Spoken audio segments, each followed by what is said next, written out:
Okay, it's 2 o'clock or within a few seconds, one way or another. So we'll start the meeting if we may. Not long. Can I, first of all, have apologies for absence. Apologies from councillors Bywater and Scott, and we've also got apologies from Councillor Maguire, who will be attending the meeting but will be late. I haven't heard from Councillor Giles, who's absent. Okay, thank you. Minutes of the Fire Authority meeting held on the 7th of November have been circulated. You've had time to read them. Are you happy they're a true record of what took place on that day? Yep. All agreed. I'll sign those then. So, thank you. Chairman's announcements. First of all, property issues. Unfortunately, we are still not in a position to ask members to decide where a new training centre and fire station should be built in Huntingdon. The reason being because despite our best endeavours, we have yet to obtain full costings for the proposal to build on St John's site. And that's the opportunity for collaboration with the police at Monkswood looks like it's falling through. We have been formally advised by the interim PCC, Ray Bisbee, that the land offered at Monkswood is most likely needed for police purposes. You read into that what you will, but we're taking it that that is going to be used for police purposes at this stage. We are hoping everything we need will be in place by March. So a special meeting of the authority has been convened for that day on the 30th of March in order to make a final decision. Whilst it's unfortunate we can't get full clarity, it does give more time for the police again to provide absolute certainty about their intentions, which means members will be able to make the best decision for the service and can finally push ahead. With the training centre at fire station at St John's and the very small possibility that Monkswood might still be on offer. But if you recall back in November, I think we all took the view, what feedback we were getting from the Police and Crime Commissioner's office, that that land would not be coming to us. So at this stage, I cannot tell you any more about that. We're out getting prices from contractors for building. We're negotiating on the final land price. So everything's in place for us to proceed except the final numbers. And no decisions will be made without your authority. Chairman, Yeah. Yes. if there were further delay, and that's always a possibility, would it be of any merit for this authority to give authority up to a price? And as Yeah. long as we were in confidential session, I obviously we don't want to give it to them. I think so. I think, personally, I think the capital project is of such a size and expenditure that it does really need final signing off by members. It is in the public spotlight. Not only is it in the public spotlight, it is a high priority from our workforce. They have not had adequate training facilities for so long that we're being watched very closely on providing this thing. So in normal circumstances, I'd say yes, we could perhaps do delegated powers, but due to the size of the contract, we need to be involved with it. Chairman, Yes, please. as we're on the subject, I wonder if Mr Warren would be able to give us a cost this afternoon of the amount of public money that has been spent on Monkswood, which has been effectively thrown away by the decision of the Police and Crime Commissioner. I'm sure he'll be able to do that, and we're taking a careful note of all unnecessary costs that have been involved, because they'll be passed on to our barrister to present in High Court. Yeah, I mean, I can come back on that. I mean, just the first point, in terms of training facilities, whilst they are perhaps in need of a refresh, at the moment we've put contingencies in place with Northamptonshire to make sure that we have adequate provision for our firefighters to obviously fulfil their their training requirements. However, what we don't have obviously is all of the facilities absolutely within Cambridgeshire at this stage. In terms of where we are, what we spent just in terms of getting to a planning consent at Monkswood, we spent in excess of £100,000, and that doesn't include officers' time. Okay, and then and that's just for Monkswood. Let's be clear, we've already spent it on St John's as well, to get to a point with St John's previously. So, but Monkswood is 100,000. And has there been a change in land values? You know, if we were building up a case, we could presumably add in lots of things. Yes, there has been a change, hence the reason why we are still in negotiation with the landowner at the potential new site. So can I just add? Yes, and then Jamil. Yeah, so absolutely right. So there's a negotiation around the land price. That may be the same, maybe more. But the other factor which is significant is the increase in building costs since we originally nearly made the decision. 8 years ago? Not 8 years, it was 2015. 2015.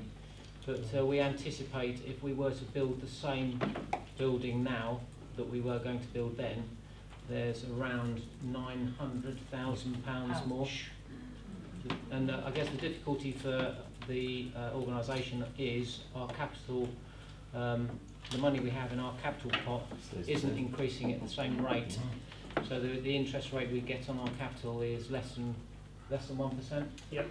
So clearly that there's a differential that's been increasing over the last 3 years. So it's important we do move ahead with this before we get to a stage it becomes unaffordable. Jamil. Things that talking about the PCCC anyway. Is the new one? Do we have a different attitude as to whether he wants to hire authority or not? Or is he carrying on along the same? There is a dialogue with him. We've exchanged several letters because I think due to the potential outcome of this with us reclaiming costs somewhere, it needs to be recorded. As he is only an interim PCC, I suspect, I get the impression that his view is that he will not make any major decisions until a more permanent PCC is in place in May. There is quite a bit of history with this Monkswood. And if I'm being brutally honest, and I've said before, we have been misled over Monkswood. There's no doubt about that, in my view. It's not going to be available for us, I don't think, so we've got to push on with St John's, and any additional cost will be going back in their direction. Jim, can I state for the record, as it were, what a deplorable waste of public money that whole episode has been, and I very much hope that the next Police and Crime Commissioner takes a very much better attitude to the collaborative working that they are required to do by law, incidentally, and that they take a very much more positive attitude to some form of reimbursement to the Fire Authority so that the taxpayers of the county are not left short. I think every member of this authority would agree with your comments there. And really, in a nutshell, we are in exactly the same place as we were 4 years ago. Absolutely. Exactly. We've got the St John's plans on the table. We've got capital expenditure put by, ready to push on. And now we're 4 years behind to the detriment of our training of our staff. And what we were told would happen didn't happen. So, looking at the response from the PCC, I just for absolute clarity. So the PCC, the interim PCC, has said that he would like to push ahead with the collaborations that we got. So that's been put in writing. The other thing that has been made clear to us is, as he is an interim, he can't commit significant public funds to something in between now and when the new PCC is put in place. He's also said that if Monkswood is not required by the operational side of the service, then we will have first refusal on it. So the indications are that he is keen to move things ahead. but obviously that's an indication of it's not an actuality at this point in time. Chairman, fine words, butter, no parsnips. We've got to make the decision, given the amount of money that is left in the capital budget, which, as we've heard, is diminishing moment by moment, firstly. And secondly, making commitments of any kind as an interim police and crime commissioner, when I don't think he's even the candidate for, is, as I say, fine words, butter, no parsnips. Can't but agree. Mike? I'm slightly embarrassed, Chairman, because under item 4 I would declare an interest, because I'm also on the police panel. All right. Okay. Yes? Thank you, Sorry. Chairman. Yes, with regard to costs, though, this authority has had to have increased costs by having to share the facility, training facility with Northamptonshire, I no doubt. So I hope that those sort of costs will also be included in our costings that go back to the PCC when we're asking for money. I think it's an absolute disgrace that we have been put in this situation and our firefighters have not had the correct training facility in this county when it could have all been sorted out 4 years ago. We've been totally led down the garden path, as you might say, by the PCC, and I think it's an appalling situation to have been in. I think it's fair to say there's strong feelings, as there was in November, about it. We're keen to get on with it. It's really urgent. Yes, Linda? Thank you very much. I just want to make one thing very clear to the people who may be in the room who don't understand perhaps as much as we sitting around this table do, and that is that my understanding is that our service is still as well trained as it requires to be. It's just the logistics in providing that training that haven't been as comfortable as they could have been if this delay hadn't occurred. I think it's really important to stress that point. I don't want the public to think that this service, which is an extremely well-run service, is not training its officers appropriately. Can I Just to respond to that. And I totally agree with that point, Councillor. As members will recall, we have been identified as one of the top 4 services in the country from an operational perspective. Our training facilities, the way we train our staff, was rated as good. So there's nothing for the public to worry about in those terms. We are still able to train our staff and maintain their competence. And as Matthew said, the issue for us is we were working, or are working at the Marshalls site to do our hot fire training. Unfortunately, because of that facility is being lost, we've now moved to Northamptonshire, which is an inconvenience and not ideal, and there is a cost attached which we do need to work through, but nevertheless we are still maintaining the appropriate level of training to our staff. What we need, as we said on numerous occasions, is we need a bespoke facility that we can train in-house because of the geography of this service, so we can effectively train our staff. That's the problem. It's creating difficulties for us, but they're not insurmountable. Yes. So if it's Northampton, does the training here align with their training, or the Northampton training, does it align with the training that you would want? Am I saying that properly? Yes, yeah, it's the facilities they provide are hot fire training, so we can do carbonaceous burning. Okay. So we can set fires in the tin can, and then we train our staff to deal with potential flashover, backdraft, and they can understand how fires behave. So that training is there, and it's very compatible with what Northamptonshire are doing. And it goes to our standards? Yes, it does. Good. Any other questions about property? No? The second part to that is the JR update. I'll ask Shaheen just to give us an update, not that it'll take too long. No, thank you, Chair. So members will recall that the first judicial review is still subject to appeal to the Court of Appeal. That is with the other 2 authorities. The Court of Appeal haven't set a date or got very far at all with it. And the authorities aren't pushing, and neither does it seem is the Home Office particularly pushing for an early date. So nothing to really update on the appeal. JR Judicial Review 2, and you remember we had to issue a Judicial Review 3 with the emerging picture with Monkswood.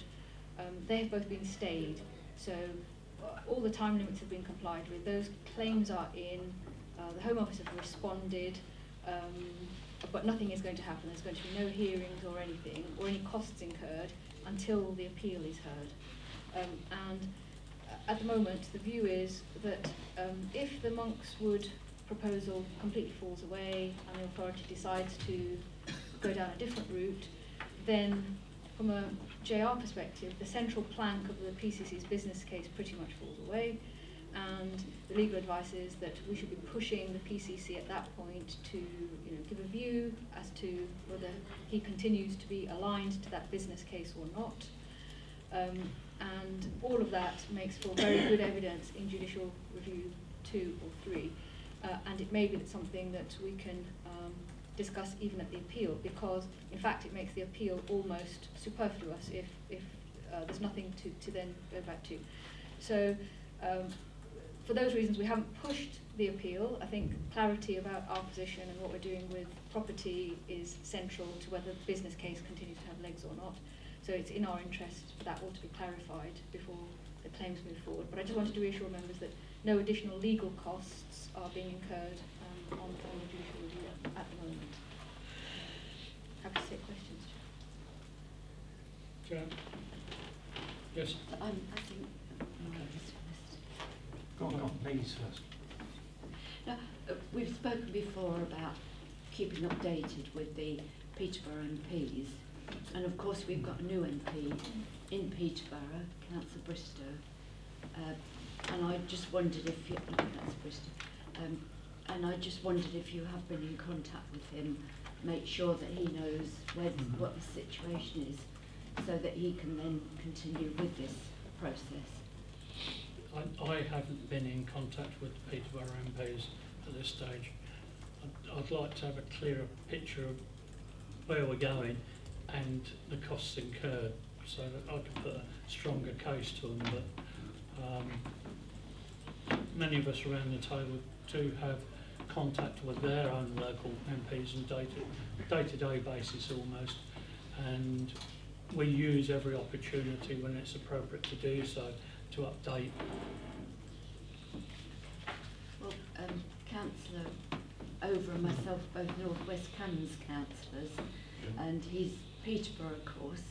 You know, Stuart Jackson used to attend before, so if you want either of us to just talk to him, I'm sure we would, or David would, wouldn't you? Very much so, and I'm sure he'll be around with the police commissioners, Hustings, in about 2 weeks' time. Yep. Yeah. Okay. Thank you. So, would you like a briefing note doing just specifically for the Peterborough councillors, so you can... What do you think? Right. I think that would be good, don't you? I think we need to keep them up to date, Yeah, because exactly. for many, they would have no idea about what's going on. Okay. We need him on side, don't we? Very much so, and he's moved from being an outright supporter of the police to hazing a little bit and coming along privately to me once he found out that I was on the fire authority by saying, oh, well, I didn't really mean what I said, and so we'll get him on side. Good, thank you. I don't know if this is going to be helpful, but I have heard fleeting rumours that the position of the PCCs is under consideration at the highest level in that. Yes, there are all sorts of rumours coming centrally. On practical terms, will it work? I really don't know. It's a similar model what they're running in London, what they're trying to do. It's an awful lot of responsibility for one person. We're partly arguing the case that it's too much responsibility to effectively run two emergency services, which are quite diverse in the way they operate. So trying to do that and then do strategic planning is whatever, in my humble view, would be a big ask of anybody, however clever they are, but nothing's definitely come forward about that. Right, we're still on Chairman's announcements, believe it or not. The Home Secretary agreed last month that the schedule for the next round of inspections by Her Majesty's Inspector of Fire Services and Police will commence with a Discovery Week in late April 2020, followed by the Action Inspection Week commencing the 18th of May. Similar to last time, really, we weren't expecting the process to begin quite so early. We thought it would be later in the year. However, officers have already started working through how our available resources can be best utilised to ensure we give a great account of ourselves. Fire break members, you often ask about fire break and the sterling work done by the service with young people across the county. I'm pleased to advise you that the next fire break course pass-out parade will be held at Whittlesea Fire Station on Friday the 28th of February. I'll be going along, the Vice Chairman's going along. If any other member would like to attend, please let me know and I'll make sure that you get details. It's quite encouraging to see the fruits of the hard work that goes in behind the scenes. Awards evening, the service held its annual awards evening at the Marriott Hotel in Huntingdon on the 23rd of January, and by all accounts it was a very enjoyable evening. I would like to thank Councillor Ovo, who attended on my behalf to present the Chairman's Award, and on behalf of the authority I would like to congratulate all those who were nominated and those who received awards. And of course I'd also like to take the opportunity to thank all our employees who deliver an amazing service to the communities of Cambridgeshire day in, day out.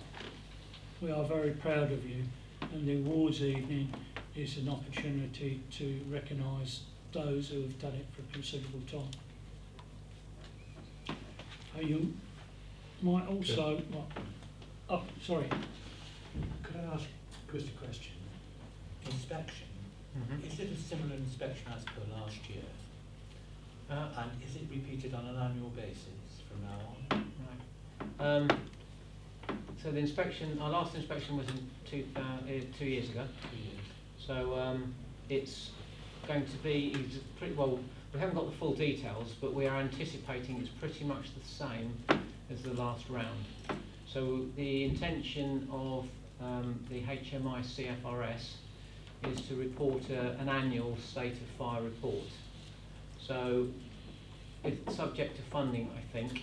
The likelihood is we will be inspected on a 2-year cycle. That was my next question, is do we get funding for the inspection? We don't get funding. That's funding for the HMI to carry out the inspection process. It must cost you quite a significant yes, amount of officer time. It does. And as part of the discussion, I guess there are ups and downs with anything. My view is I think it's a good thing to get an external opinion on how you're running as a service. Certainly the last round gave us some areas where we can improve on and get better, and we've done some work in the last week or so where we think we have done a lot of things have happened since 2017. So we think we'll have a good story to tell. So I think that the process is good. The downside is it takes a lot of time, a lot of effort, and it is quite distracting for where we now. We found out about so January through to probably June time. It'll be very distracting, and there are things that we've had to put on the back burner so that we can accommodate it. We're looking at the budgets in the next item, and it's a very tight budget. And if additional costs are being reduced by these various inspections on basically biannual basis, I think it's the duty of the Home Office to actually look at the costs and distribute them downwards. I don't know whether we can put that case in. That case has been presented, and yes, it's the view is we will absorb it. I mean, most of the costs are hidden costs; they're internal costs. I'm not disputing that, but they're internal costs. So we're not spending additional money. We're just diverting people away from the work they would be doing for a period of time. But the bonus that you get from that is you get some good feedback about how you're performing. So I think it's probably worth it. Thank you, Chair. Sorry. I might not say that if we don't get a good result next time. I appreciate Yeah, 3 points, I still feel. Yeah, I agree. It's something we have to certainly keep an eye on, Councillor. I understand the point that you make, and it's the same across local government. Quite often, additional work requires additional resources and are imposed upon you without no negotiations at all. Sorry, Councillor, can I just add one other thing? Just for reassurance, we did keep a running tally of the time spent by all officers on developing our case last time round, and that's something we're doing this time. So we do understand the cost of it. Is that per hour or per cost? Well, because there's a whole range of people involved, so we take an average cost based on who's doing the work, and they maintain a tally of the hours that they're spending doing it. And it's not an insignificant cost. You're right. Right, not. Yeah. Thank you. Well, like most things we do, they're evidence-based. That's when we can make strong representations, we'll have the evidence for it. Whilst we're on HMI, on the 15th of January, the State of the Fire and Rescue Service report was published. This publication provided a summary of the 45 inspections undertaken by the Inspectorate in 2018-19. The Chief Inspector, Sir Thomas Windsor, also drew conclusions from the first round of inspections findings and makes recommendations for improvements in the sector. It's quite an interesting report to read, and that's available to any member if they wish to see it. And finally, many of you remember Councillor Christine Carter.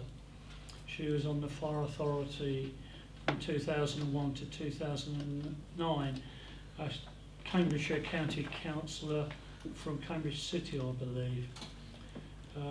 She unfortunately passed away, and her funeral was on Monday, and this service was represented at the funeral in Newport, Wales. And by all accounts, her family were very pleased to see a uniformed officer there, because they were aware that Christine did devote a lot of time to the fire service. So well done for that one. Right, we'll move on to declarations of interest. They were mentioned earlier on. Yeah. Anybody else on the police and crime panel? Right. That is noted. Thank you. We can now move on to item 5, draft Fire Authority budget. And I'll ask Matthew to take us through that. Thank you, Chairman. Good afternoon, members. Just some context before we start. We, as we do every year, we make out to consultation on the potential of a 2% increase on the council tax, which equated to about £1.40 on the Band D property per year. That is an increase of £1.40 per year. And we, on the results, hot off the press, we had 765 people respond this year. That's the most we've ever had in terms of context. A lot of that was through electronic means, particularly Facebook and our website. But of those votes, 78% of those were in support of an increase in council tax up to the 2% limit, with 22% against. Lots of positive comments, as you can imagine, and obviously those that felt very strongly about any increase, because I think what a lot of people do is they wrap it up in the whole council tax bill as well, which is absolutely understandable for some. So overall, there's more support than certainly otherwise for an increase in the budget. In terms of the budget, the context this year, obviously the first year in a long time that our funding wasn't cut. We did get a small increase in grant funding of about £83,000, which is just below 1%, so not hugely significant. But again, put it into the context of how we built this year. Predominantly, this is a standstill budget. All we've done is built inflation largely, and that's what's reflected. And that standstill effectively takes us up to the 1.91% increase in council tax as it's presented in this paper. Just in terms of just some other points I wanted to raise, the budget has been built with obviously those assumptions in mind, but some other key assumptions. In 5.1 I outlined the ongoing the ongoing challenge that pension funding provides for certain, or pension funding the service has to deliver against. And at the moment, the assumption is we're going to get this pension burden funded. So within this budget, it's absolutely assumed that we're going to get no full and final confirmations come through from the government yet, but we fully expect us to get a special grant, like we did last year, to cover the pension fund. So that's just to give you a heads up on that. And if there is any gap, which again there was slightly last year, you can see here, we will fund that from our pension reserve, like we did last year. So just the context around that. And then the other thing I just wanted to raise, at the bottom you'll see there's a council tax fraud reduction initiative, and this is being led by the county council along with all district council colleagues and the police, and we're looking to contribute to a small team which effectively will be working across the county to make sure that actually people are paying the council tax they should be paying and not claiming benefits that they shouldn't be claiming. And then in theory we should get an increased yield on our council tax as a result of that. So there is a payback. It was a small amount of money in terms of investment, or relatively small, but we should get a net benefit from that. I just wanted to raise that with you. So in terms of the budget book itself, just I suppose some key points worth highlighting. So if we go to page 18 of the pack, there is a summary there, and we'll probably, if we can, concentrate on the greyed out columns, because that's the only certainty I have at the moment, i.e. the next financial year. Beyond that, without obviously knowing what's going to happen with regards to the comprehensive spending review later in this year, that's the only real clarity I can provide right now. Those figures are pretty much locked down. The only change, and there is a change to this since we wrote this, because late on Friday, as always, 31st of January, the district councils have until that point to confirm, one, what their council tax base figures are, what their collection rates were for last year, and what their business rate collection rates were for last year. And they have that until the 31st of January every year, so it's not something we can influence, that's dictated to do by statute. That is coming slightly better, which is good, slightly better than we forecast on these papers. It doesn't change the bottom line, but what it does mean, if members go down, it says budget holder savings, we had to reduce our capital financing by £230,000. We don't have to reduce it by quite as much as that now. We can actually put another £139,000 back into financing our capital programme. So that effectively that figure does reduce, but it doesn't change the bottom line figure, if that makes some sense. But I wanted to make sure that was reflected in the minutes for members today. Other than that, in terms of questions, I'm quite happy to take any that members may have. Just in terms of highlighting again, on page 31 of the pack, I give a breakdown of reserves. Now clearly this is all on estimates at the moment, but again worth highlighting that from a budgetary perspective, Monkswood or a new training facility is not included either the expenditure or using these reserves at the moment. Okay, so because I haven't included it either way.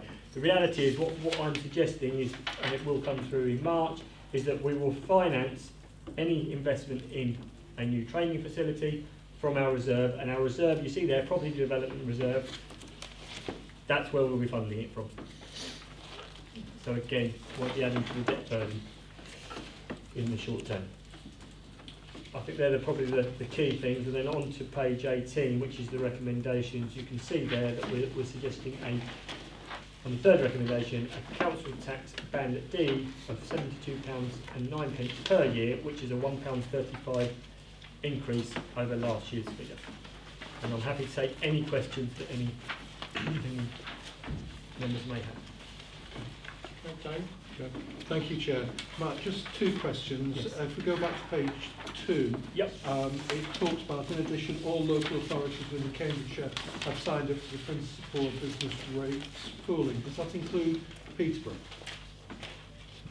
It's Cambridgeshire. Yes. Yes, not But not Peterborough. And on the same tack, council tax fraud work, does that include Peterborough and not, or is that standalone? That's just standalone as well, that's a heavy sheer authority. Yep, okay. Just if I can, it's worth picking up that point around pooling. Members of the Policy Resources Committee, I did send an email around probably about 6 to 8 weeks ago, and just got consensus that it was something that they supported. We are moving forward with that now. South Cams are the lead authority in terms of just the administration of that scheme, and we anticipate the way it works effectively is we can't lose out, but what we can do is benefit if new businesses absolutely are brought into the area. So it's a bit of a no lose situation. But what I haven't done is built any assumptions in of that growth into this budget as well. So this is a prudent position that we find ourselves. Thank you. I'm rather cynical about this council tax fraud reduction initiative, because one would assume that the local authorities are by far bigger gainers than we would be in eliminating council tax fraud. I'm just wondering what it is that we are going to be able to incentivise them to do better to justify us contributing £10,000. Yeah. So I think in terms of the county as a whole, it's the county council that are leading it, because again, you're right, it will be the county that proportionally benefit, as it will be the district councils. However, we do have a vested interest. I mean, all these are prudent estimates, and they're talking that we're going to benefit to the tune of an extra £40,000. That's I would suggest, quite a conservative estimate. Certainly, this type of scheme was done in Essex, and what they were talking about in Essex was significantly greater. So I think, in fairness to the county council, they are being more than prudent on this one. And I think it's there is a business case that sits behind it that they're willing to make public once it's been through the district council process as well. And I suppose it is fair, because at the end of the day, although there are a lot of us that levy council tax, there are only the district councils who are responsible for collecting Absolutely. it, and on them lies Yes. the onus It does. of trying to avoid fraud. So Absolutely. thank you very much. Okay. Mr. Buxton. Thank you. I wonder if you could just talk us through the reason behind the increase in council tax in relation to the fact that what is proposed is 1.91% as opposed to, for example, 1.99%. I can, and it's really straight. Apologies, but it's straightforward as the council tax figure has to be divisible by a 9, by a whole number, not a point. So, as an example, if we came up with a figure that wasn't divisible by 9, then actually the billing for a band A would be £35.27.2 or something like that. It has to be actually a whole number. So it has to be whatever that nearest whole number is to make it straightforward for collecting and billing authorities. So it's as straightforward as that. Thank you. Method in the madness. Mike? A couple of quick points, Chairman, if I may. On page 17, there's a 237,000 reduction in capital financing.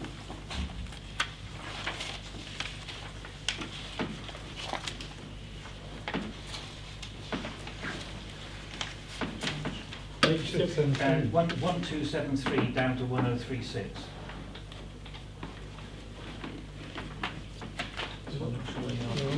Oh, wait a minute, no, it's all right. I'm on the wrong page 17. 31.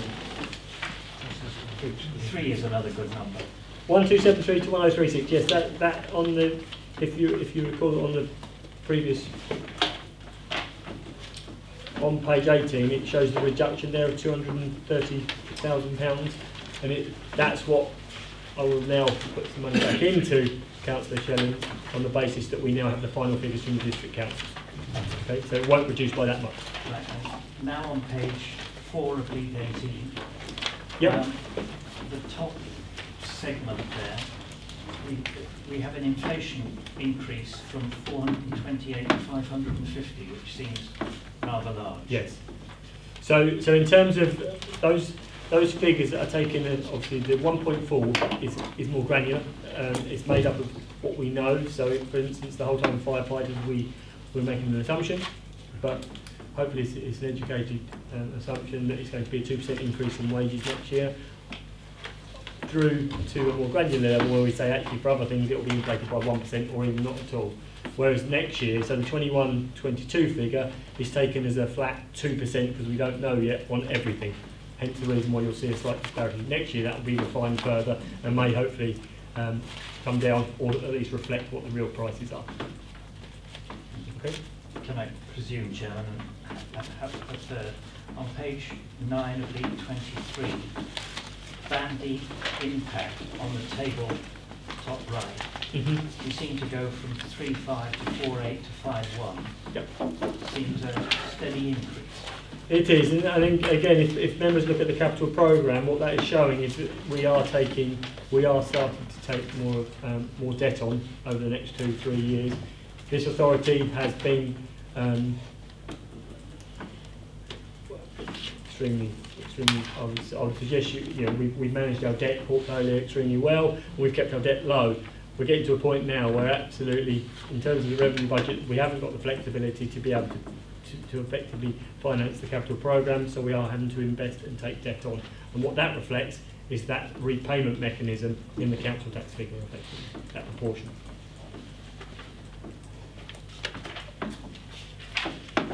Does that make sense? Yeah, you're happy with that? Chair, sorry. Yes. Can I just Chris, then Terry. reiterate just one point? And Matthew did say it, but I just do want to reiterate. We will not know what the increase of firefighter pay is until well into the year, well after April. So our assumption is it's 2%. That's not to say it will be 2%, because it's nationally driven. So if it's higher than 2%, that then will impact on the figures that we're presenting to you. Will it be backdated?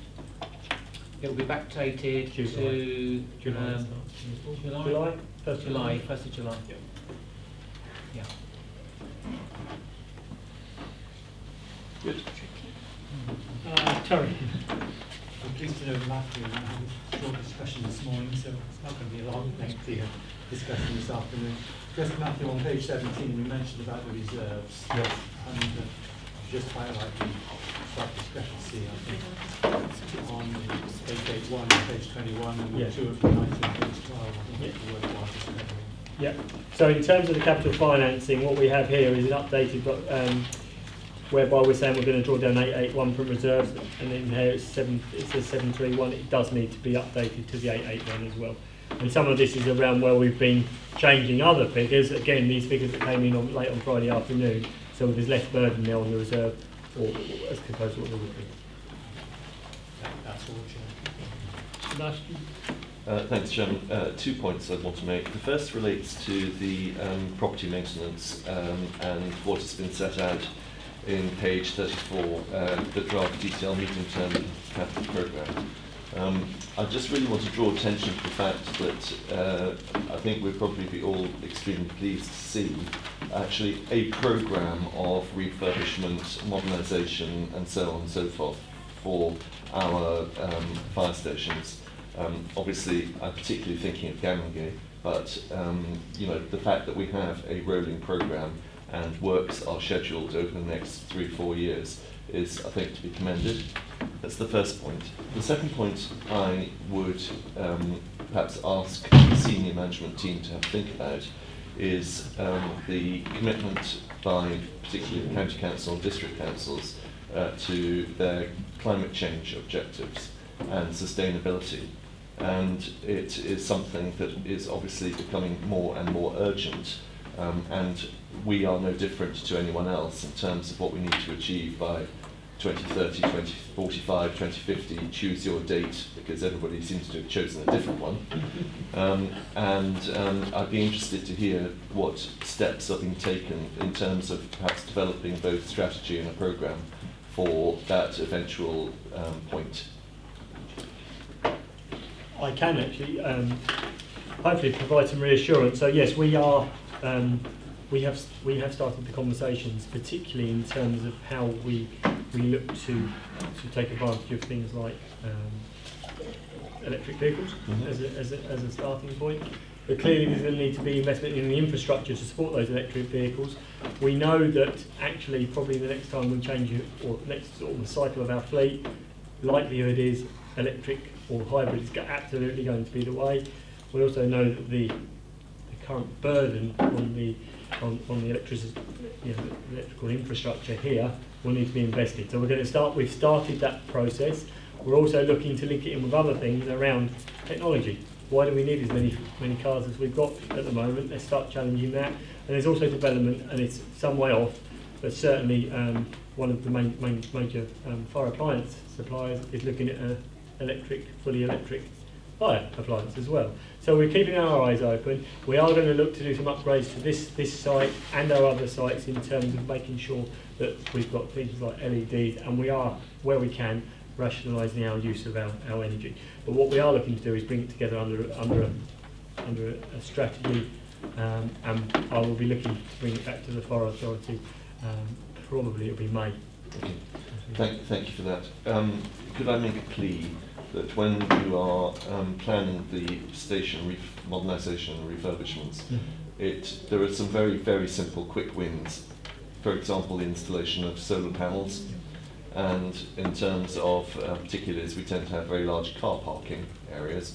Of course, ground source heat pumps. And apparently every little bit does make a difference. Okay. That's fine, thank you. Right. Thank you, Jim.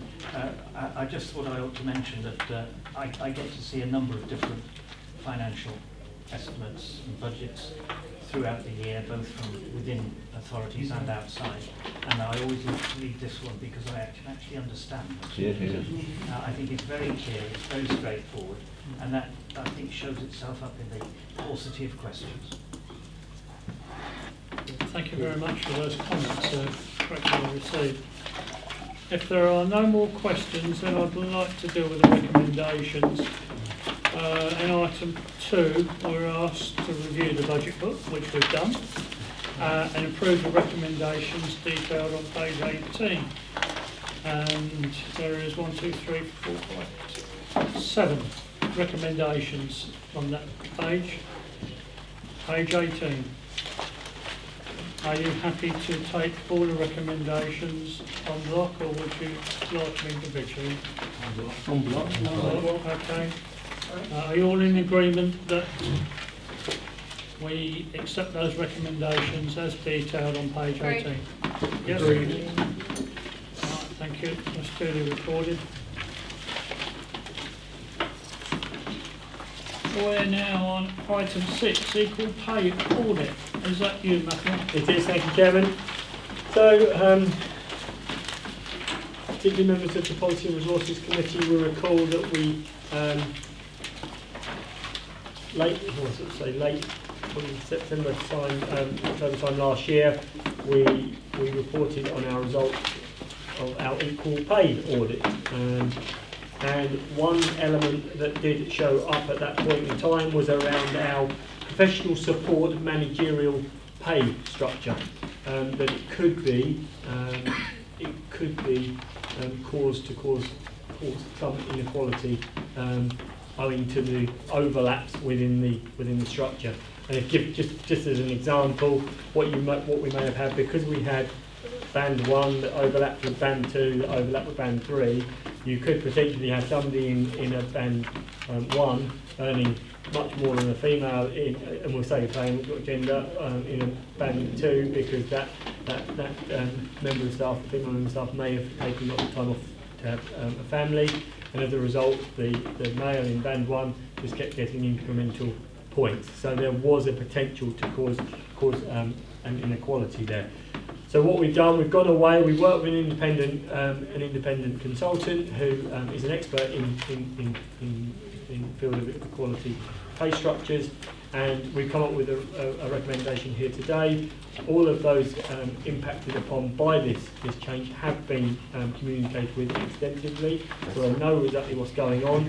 We sent the paper out to them before it went public, so again they knew what was coming here, and actually we've had feedback has been pretty positive. They understand what we're trying to achieve, And I've always gone down the route that this is not about reducing anybody's pay.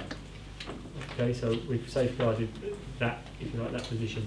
There are some people, as a result of us reviewing the job descriptions, because some people's, when you go through this process, you sometimes find that people's job descriptions are somewhat out of date. So as a result of us reviewing those, there is a like small increase that's been budgeted for, and you'll see in the paper it's a maximum £25,000 across the whole structure. So it's pretty small when you talk about the number of people we do have on these structures. So other than that, it's probably not a lot more. I mean, pending approval today, then we go into a process with each of those people affected, where we will consult with them before we issue the new introduced pay structure. Sebastian. Thank you. Again, if I could reiterate Councillor Shellon's words, that I've read lots of reports like this over the years, and this is a model of clarity, so thank you very much for that. I just want to confirm, as it were, publicly, that those who will see their post somewhat reduced or slightly reduced, because none of it's very big, it only refers to the post, it doesn't refer to the individual, because they are protected. Absolutely. So when and if they leave, the post will then drop again. Absolutely. Okay. So on that basis, I'm happy with the proposals, and good luck. Especially as feedback has been positive. It has. Yeah. Any other comments? Right. Are you happy to accept the recommendation as detailed in 2.1? Agreed. Thank you. We now move on to item 7, draft pay policy. Matt, you again. Yeah, thank you.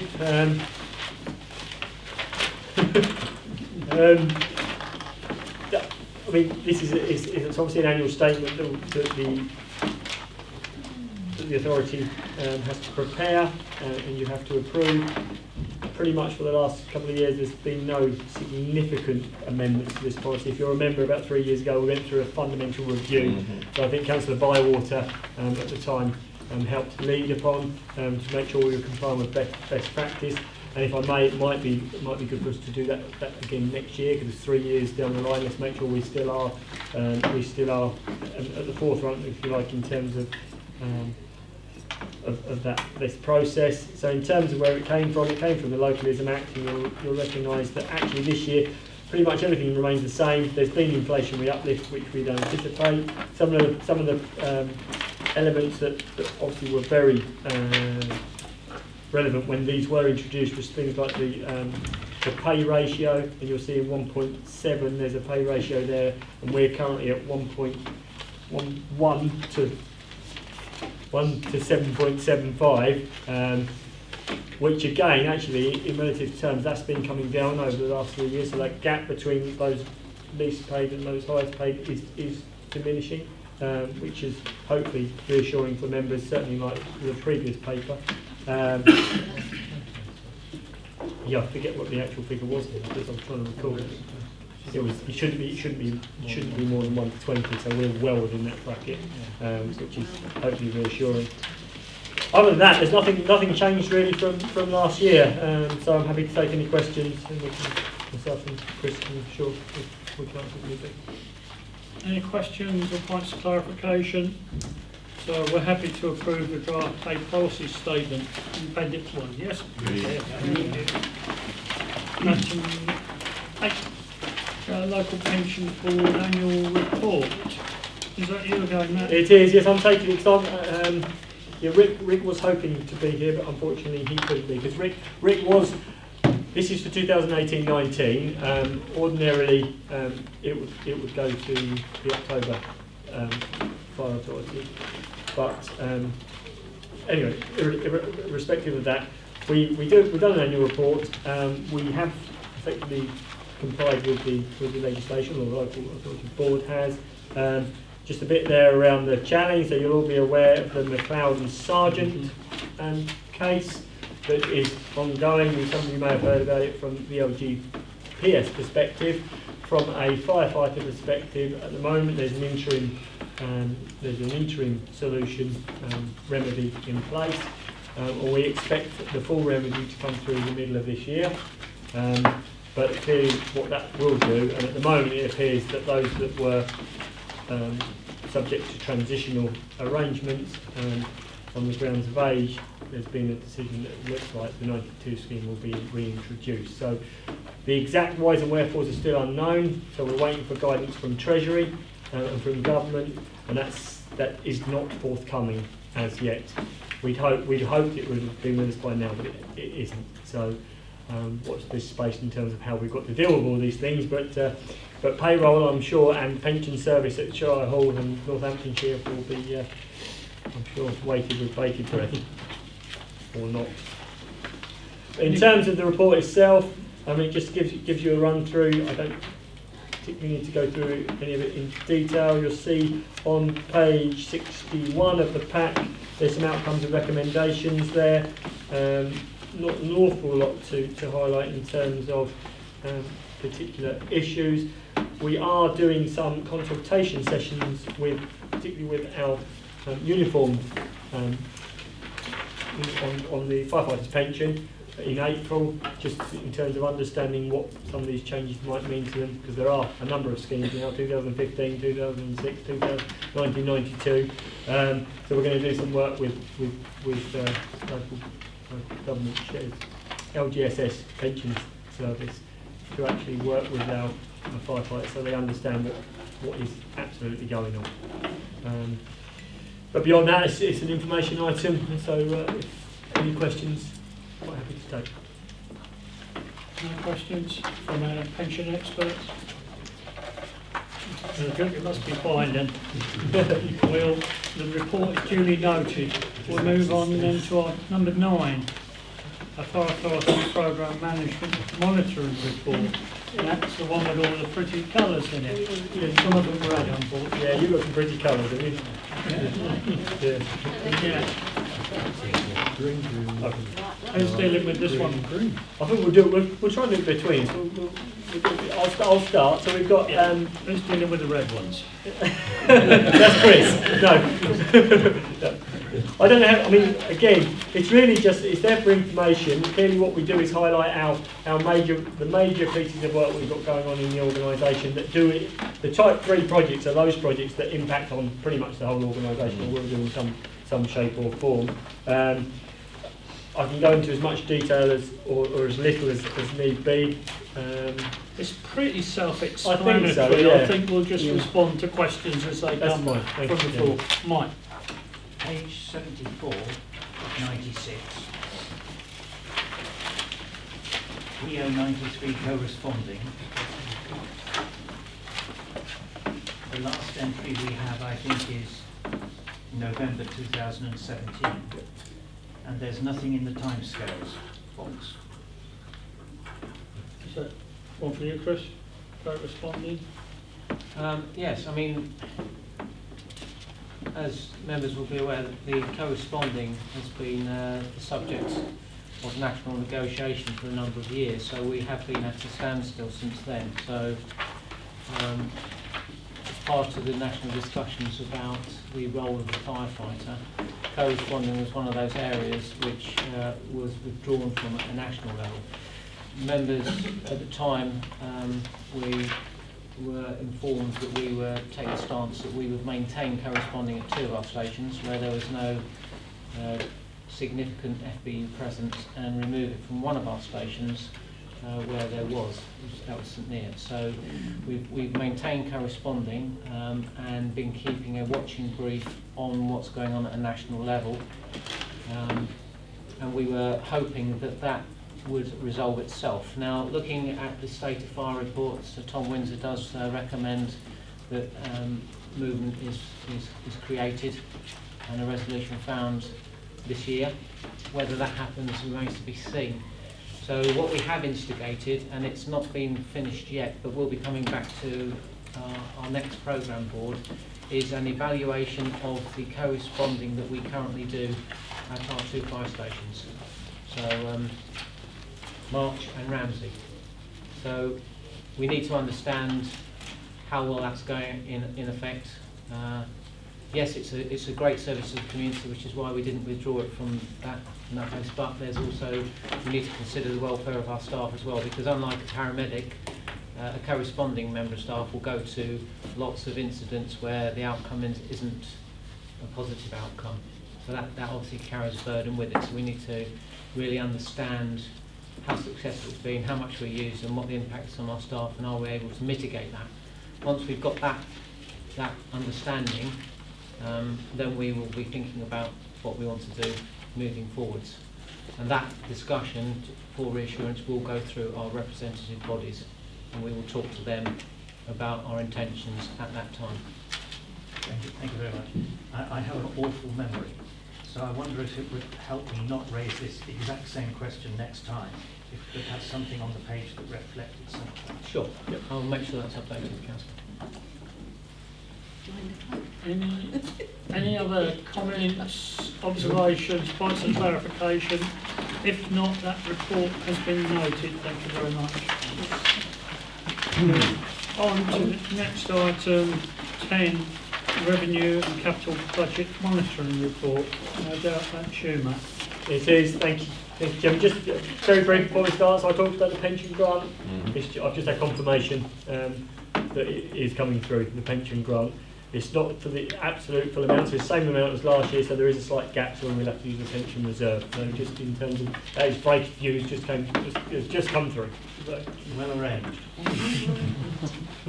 Okay, so in terms of the budget position as it stands to the end of December, you'll see, I mean, I'll go to Appendix 1, if I may, which is 83 of the pack.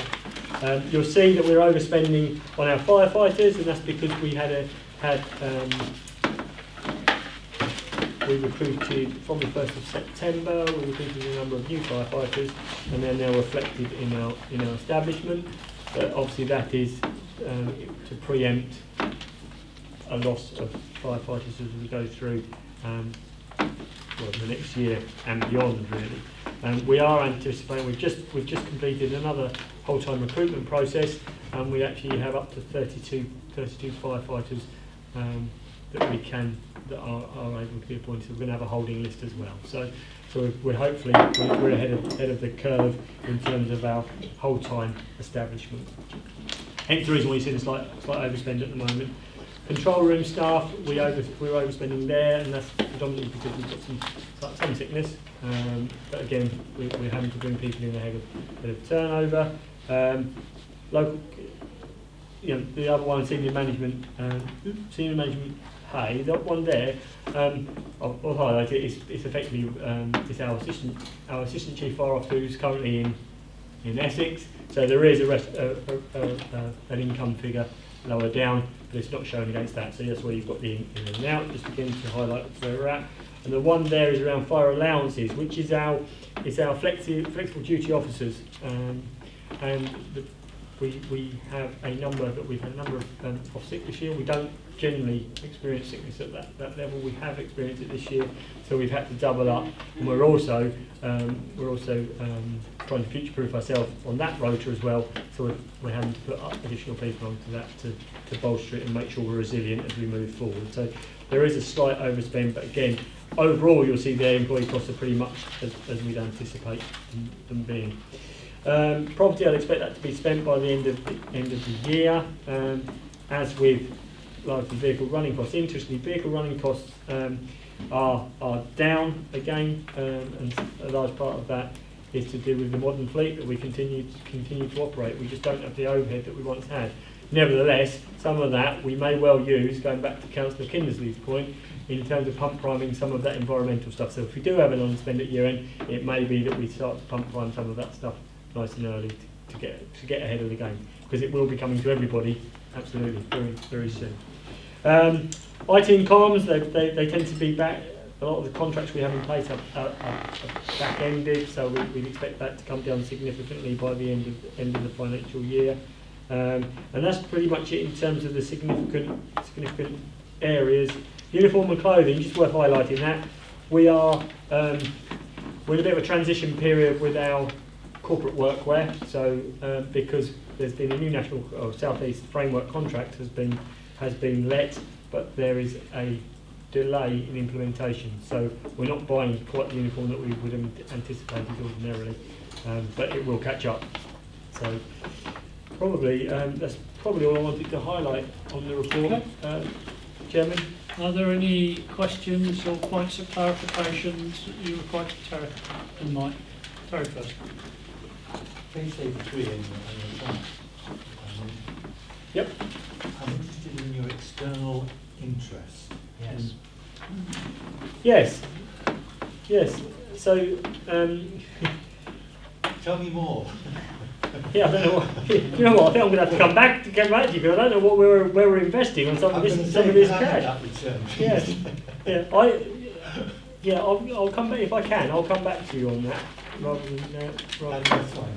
Yeah, because I meant to address it this Yeah, morning, but I yeah. forgot. I will come back to you on that figure because it looks quite healthy, doesn't it? Yes, I wonder if something's in there that shouldn't be in there. I will find out. I'll come back to you.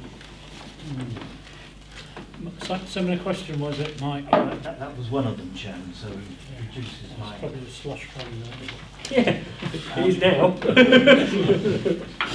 5.4, we're looking at renting rates, changes in rateable value.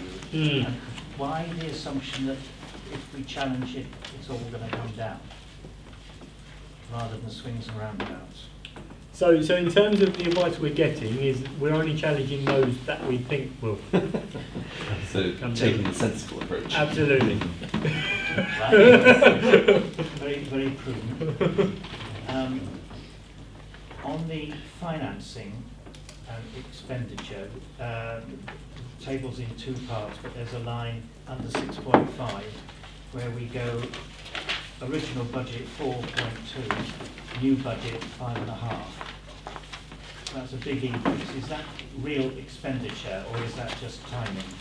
So many of these adjustments are carry forwards from last year. So we should have spent the money last year, we didn't. So as an example, vehicles 478, we couldn't get Volkswagens for love nor money. Now clearly those cars have still had to be replaced or refreshed. So that's what that is effectively. So it's real. It will be real cost, but it should have been spent last year, and we carried it forward at the end of last financial year. Thank you. And then a heartfelt plea which I make elsewhere. If this paper is not to be restricted to this meeting, can we do something about the colour code? Yes. Yeah. Which, when you do it in black and white, is not very helpful. That's fine. Yeah. Okay. And my final point is, how on earth do you manage to get exactly £1,181,947 spent against a budget of £1,181,947? And could you then pass on those messages to my wife when she does that? Yes, it's in the same below actually. Government grants. We know what the government grants and when they're coming in. So we'll actually, effectively, the profile will be set to actually match it. That's what's happened on the government grants figure. Yeah, that's the government grants, Yeah. but I didn't ask about that. No, you didn't. You asked about the other income, and I will ask the question.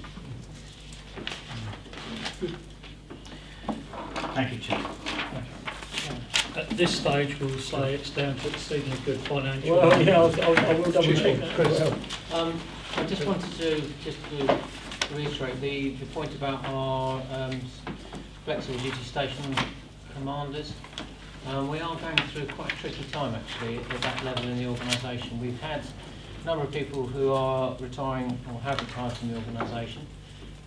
We had some ongoing sickness at that level, which we're managing, and the consequences, we've drawn on the reserve of people that we have available to put into those positions. So it is causing us an issue, and our station commanders are working very well with us, and they're plugging some gaps that we do have. And I was only in conversation yesterday with the Area Commander Ops about the issue, and our station commanders are putting their hands up and offering to step forward to provide cover at times where we will be struggling, as are the group commanders, and they are willing to step into the breach because there's still an issue. We're working hard to try and plug the gap. and we're hoping that will, well, we're anticipating that will happen in the next few months, but it is quite difficult at the moment. And I don't see this getting much easier over time because of the issue with the pensions remedy. We will likely to have more people retiring, leaving the organisation over the next few years, and it's not just a problem in Cambridgeshire, it is a national problem, how we fill the gaps that are being created by the number of people who are leaving. So just to raise to your attention. Okay. Can we leave it then, Matt, that you'll circulate to all members Yeah. the answer for those two Yeah, questions? yeah, I will. Bit more clarity is required on that. Yeah. With taking that in mind, are you happy to receive the report as it is? Right, thank you. Move on to the last item on the agenda, which is minutes of the Policy and Resources Committee held on the 17th of October and the 19th of December. They're really there for information unless there's any points you wish to raise. Yes, It's more of an apology, Chair.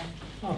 Initially, there was some discussion as to whether I would be on policy and resources or open scrutiny because of conflicts. And as a result of things like general elections and a slight ongoing health issue, I only recently realised that I have not actually been receiving papers for either committee, but Tamar has now sent me the dates for these. So I am assuming I am on policy and resources. I just need to make sure that someone knows. I'd look to Dawn for the answer for that I'll one. double check that, but Thank yeah. you. You But I will. do apologise for the fact that I appear to have been rude Not at all. and never sent proper apologies. Don't you worry about that, you can't help not being well.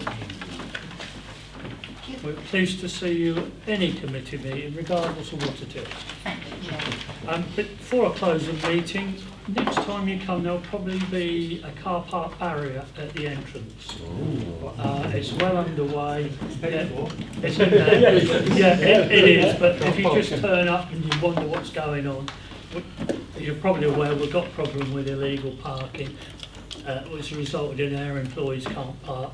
So you'll be able to operate it with your swipe card, is that right? Yeah. So that, Court. oh, I've forgotten something. No problem. 91. What have I forgotten? Item what? Page 91. 91. 91. Oh, good job you're here. Keep your eye on me.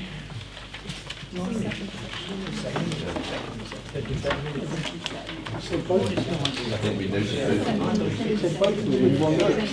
I've done them both at the same time. Yes, I said minutes of November and December. Okay, thank you very much for your attendance. Next time we'll meet will probably be the 30th of March to try and finalise this land issue with it. Thank you.